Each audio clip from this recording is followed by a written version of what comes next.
Episode 4, The Dividend Myth. So far in this series, we've covered the battle between stocks and gold. We've exposed the silent killer, inflation, eating your safe money alive, and we found the shield, gold, used at the right dosage as insurance. But a shield doesn't win the fight. For that, you need an engine, something that actually grows your money. And when most people think about that engine, especially in retirement, they think one thing: dividends. Buy good dividend stocks, collect the checks, live off the income, never touch the principal. It sounds perfect. There's just one problem. The math doesn't support it, at least not the way most people are doing it. What if the most popular retirement strategy is actually costing you a fortune? What if the one thing every retirement guru tells you to do is the very thing that's slowly draining your portfolio? Today, we're going to challenge one of the most sacred beliefs in retirement investing. And by the end of this video, you're going to understand the one concept that separates people who run out of money in retirement from people who don't. Stick with me on this one, because once you see it, you can't unsee it. If you spend any time in the retirement investing world, you've heard the dividend pitch 1,000 times. Find stocks that pay high dividends. Build a portfolio that generates enough dividend income to cover your expenses. Never sell a share. Live off the cash flow forever. It's one of the most popular strategies in personal finance. Entire YouTube channels are built around it. Books have been written about it. Financial advisors recommend it constantly, and the appeal makes total sense. Dividends feel like free money. The stock sits in your account, and every quarter, cash shows up. You didn't have to sell anything. You didn't have to make a decision. The money just appears. It feels safe. It feels passive. It feels like the perfect retirement income stream. But there's a flaw in this strategy that almost nobody discusses, and it starts with a question most dividend investors have never asked themselves. Where do dividends actually come from? If you think you know the answer, hold that thought, because what I'm about to show you is the part that most financial creators either don't understand or don't want to tell you. Here's how dividends actually work. And this is the part that changes everything. A company earns profit. It then has a choice. It can reinvest that profit back into the business, research, expansion, hiring, innovation, to grow and become more valuable, or it can take some of that profit and hand it directly to shareholders as a dividend. That's it. A dividend is just the company giving you back some of its own value. And when it does that, the stock price drops by exactly the amount of the dividend on the ex-dividend date. Now stay with me here, because this next part is the single most important thing nobody tells you about dividends. Let me give you a simple example. A stock is worth $100. The company pays a $2 dividend. The stock opens the next day at $98. You have $2 in cash. Your total value is still $100. You didn't gain anything. The money moved from one pocket to another. This is the part that breaks people's brains. A dividend is not a bonus. It's not free money. It's a withdrawal from your own investment that the company made on your behalf. Think of it this way. Imagine two identical jars of water. With the first jar, you pour a glass of water out of the top. With the second jar, the jar leaks the same amount of water from the bottom into a glass. Same result, different mechanism. That's the difference between selling shares and receiving dividends. Selling shares to generate income and receiving dividends are mathematically identical. In both cases, your total value decreases by the amount you took out. The only difference is who made the decision, you or the company. Here's the proof. Scenario A, you own $500,000 in stocks. You sell $20,000 of shares. You're left with $480,000 in stocks plus $20,000 in cash. Scenario B, you own $500,000 in dividend stocks. You receive $20,000 in dividends. You're left with $480,000 in stocks plus $20,000 in cash. The result is identical. Let me know in the comments if you've ever actually checked whether your stock price dropped after a dividend payment. Most people never look. And that right there is how this myth survives. So if the math is identical, why does the entire financial internet act like dividends are magic?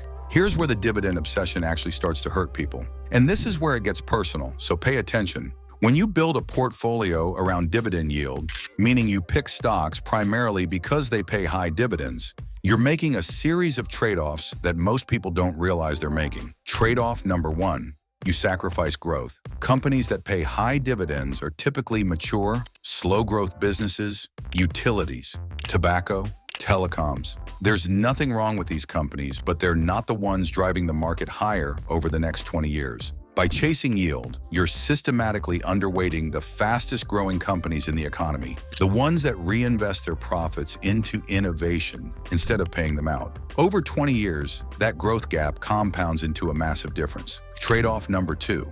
You create a tax problem. In a taxable account, every dividend payment is a taxable event. You owe taxes on dividends whether you wanted the cash or not, whether you need the money or not. The company decided to pay, and now you owe. If you had simply held a growth stock that reinvested its profits, no taxable event occurs until you decide to sell. You control the timing. You control the tax bill.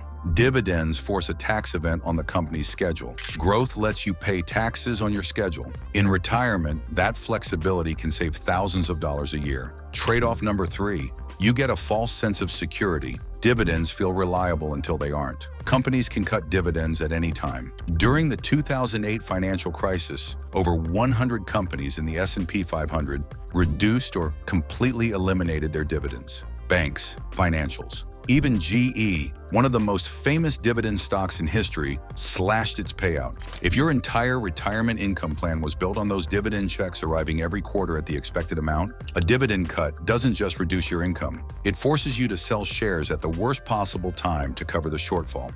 Exactly the scenario you were trying to avoid. Now here's the good news. There's a better way, and it's not complicated. It's a concept called total return, and it's the framework that most institutional investors, pension funds, endowments, the people managing billions, have used for decades. But for some reason, almost nobody in the retirement content space talks about it. Total return means stock price growth plus dividends plus interest, all combined. It doesn't matter where the return comes from, it matters how much you end up with. Total return means you don't care whether your returns come from dividends, price appreciation, or interest. You care about the total value of your portfolio, that's it. Think of your portfolio as a water tank. Money flows in from 3 sources: growth, dividends, and interest. At the bottom, there's a single spigot labeled your retirement income. The water level in the tank is what matters, not which source is flowing the most. Under a total return approach, you build a diversified portfolio designed for maximum long-term growth.